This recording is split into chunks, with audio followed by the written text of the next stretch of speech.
Development Podcast for 2022, October 7th, 11:38 a.m. I'm recording this via OBS today. It has a built-in noise reducer and dynamic range compressor, so I figure it's probably better than Audacity for making sure all my audio comes out at a consistent volume with a minimum of messing with it afterwards. Life stuff. It's laundry day. Actually, I forgot to do my laundry yesterday, so I'm taking the opportunity to do it now as I write this script. I'm also trying to plan some grocery shopping at this time. I've noticed that the cloth on some of my clothes is getting very weak, to the point where even sewing the tears closed just makes the cloth around the stitch tear open again. I'm thinking it's probably time for some new clothes. Work. The bulk of today's work was on a video I had started just about the moment I completed Xenoblade 3 for the first time.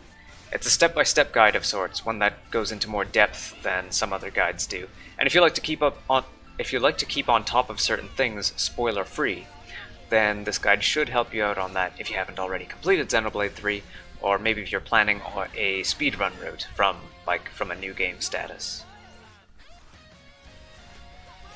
Speaking of Xenoblade 3, I'm really happy to see that it is trending on all social media and still getting rave reviews, which has me somewhat moving my SFML training towards a Xenoblade X-like project I was doing on my high-spec computer. Keep in mind when I say high-spec computer, it's probably not high-spec by today's standards, as it's still a 10-year-old machine, but I've managed to get a top-down view with analog stick movement working on a protagonist, and right stick movement on a cursor that would influence the camera and maybe let you target parts on enemies. As always, thanks for watching or listening. The video description has my essential info. Special thanks to Zed Diggity, Phoenix Astra, and Joshua J. Sloan for being my top Patreon supporters so far. If you cannot contribute money to our projects, but want to contribute something, then I also take tips in Basic Attention Token, both here on YouTube and on my tweets. If you can't afford either of those things, then that's totally okay. I'm hoping to make as much of what I make as free or as cheap as possible, without going into one of those deals where the consumer is the product. That said, Patreon subscribers do get exclusive little text updates every now and then, and a bonus entry on contests and giveaways, where the normal entry is open to everyone, no purchase necessary.